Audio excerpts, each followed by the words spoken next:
की घंटी बज रही थी। मोहित ने घड़ी देखी, सुबह के 7 बज रहे थे। उसने फोन उठाया। उधर से आवाज आई कि मैं थाने से बोल रहा हूँ। एक स्त्री रेल से कटकर मर गई है। उसके फोन में लास्ट डायल में आपका नंबर था, इसलिए आपको फोन किया। मोहित को तो काटो खून नहीं। रात तो मौसी से बात हुई थी। बेहद उदास भरी हताश सी बातें कर रही थी।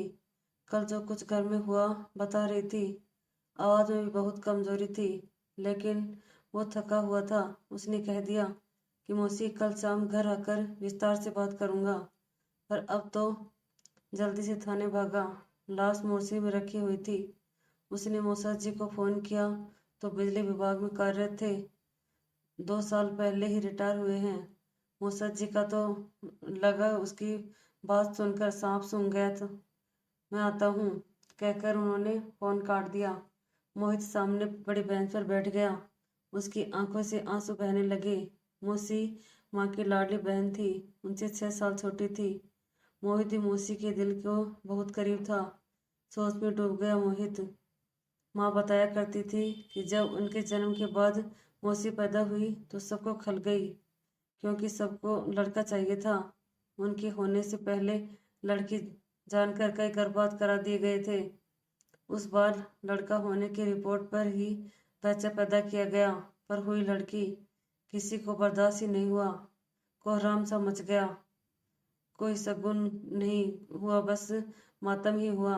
उन्हें कभी कोई प्यार माँ बाबूजी का नहीं मिला, बल्कि छोटी छोटी गलतियों पर पिटाई होती थी।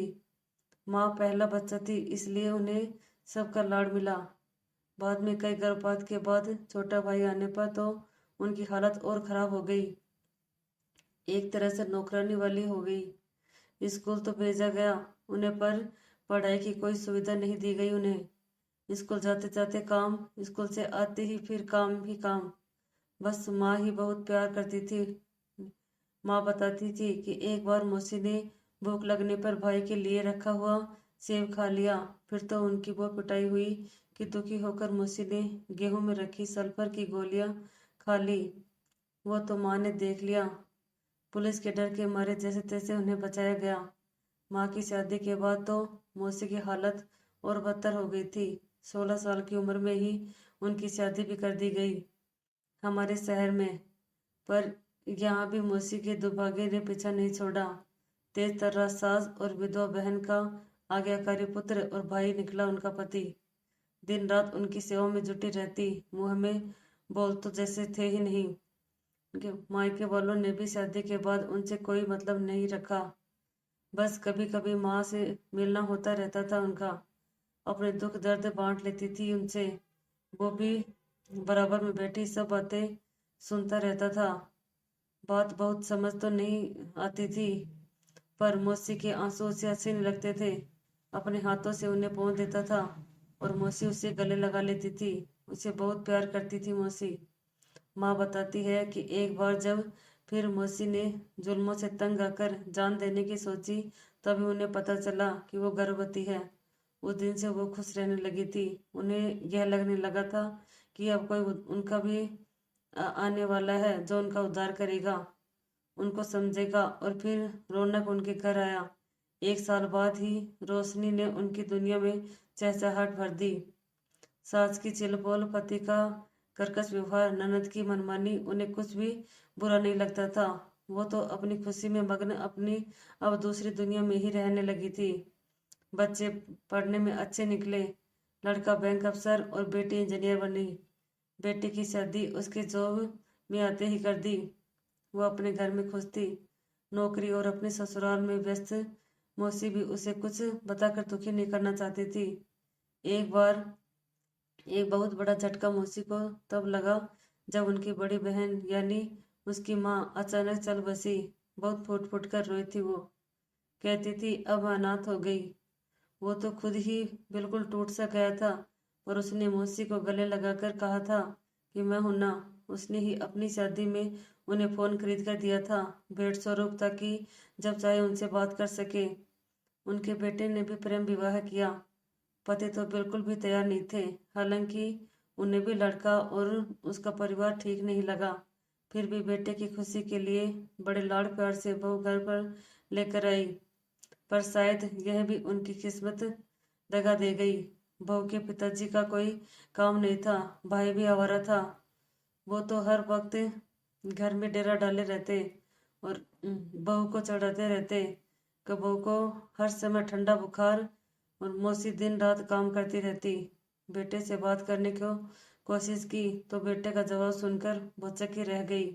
बोला, ये क्या माँ, आपको सबसे प्रॉब्लम रही, पहले अपने माँ बाप फिर सास, अब बहू, कभी तो एडजस्ट करना सीखिए।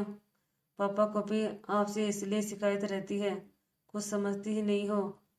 अब मौसी घुटकर रह गई। उन्होंने मन ही मन फैसला कर लिया था कि अब वो किसी से कुछ नहीं कहेगी। जब बहू के पैर भारी हुए तो सबसे भारी वक्त था उनका। काम भी सारा करती, ऊपर से बहू के इल्जाम, इन्हें मैं खाते हुए अच्छी नहीं लगती, तभी वही बनाती है जो मैं नहीं खाती। अब बहू को रोने की बुआ जी का भी पूरा संरक्षण प्राप्त था। मौसी तो खाना बनाने के पहले बहू से पूछकर आती थी कि क्या खाना है, पर अगर वो बेटे से ये कहती तो बेटा सही क्यों मानता उसे। अब यही लगने लगा था माँ माँ की मैं ही प्रॉब्लम हूँ, तभी कोई पसंद नहीं करता इन्हें। बहू की माँ लोकल होने की वजह से रोज ही बेटी से मिलने आती और ज्ञान भगार जाती कि क्या क्या खाना है। मौसी रसोई में उसे पूरा करने को जुटी रहती, कभी जूस, कभी फल, कभी मेवा, कभी दूध। इसी बीच बेटे का भी ट्रांसफर हो गया। पति ने बैठक में खुद को सीमित कर लिया। मौसी चुपचाप सबकी बातें सुनते हुए कामों में लगी रहती। पर जिस दिन दूध जैसा पोता घर आया, मौसी फिर निहाल हो गई। सब दुख भूल गई, सपने बुनने लगी। पर सपना तब टूटा जब बहू ने पोते को हाथ लगाने को मना कर दिया। अब बहू की माँ भी घर पर ही रहने लगी थी, बेटे की देखभाल के नाम पर काम सारा मौसी ही करती। मौसी का शरीर भी टूट गया था, इतना काम नहीं हो पा रहा था। उन्हें बुखार आ गया, तब भी वो काम करती रही, पर कल अचानक बेहोश होकर गिर गई। फिर तो घर में कोहराम ही मच गया। कहा गया कि जरा काम क्या बढ़ गया, इनका नाटक शुरू हो गया। क्या क्या नहीं कहा गया उन्हें। रोने की बुआ भी कहने लगी कि शुरू से ही आदत है इसकी तो नाटक करने की। बहुत रोई मौसी, और कल रात मौसी उसे फोन करके यही सुना रही थी, पर उसने ठीक से पूरी बात नहीं सुनी। सोचा कल जाकर खुद मिल लेगा, पर शायद उन्होंने मन तभी बना लिया था। उसकी लाश लेकर घर आए तो सुना कि बुआ, बहू और उसकी माँ कह रही थी कि कुछ किया तो है नहीं आज तक, रेल से कटकर बदनामी और दे गई, कुल का नाम बदनाम कर गई, घर के लिए बस अभिशाप ही रही।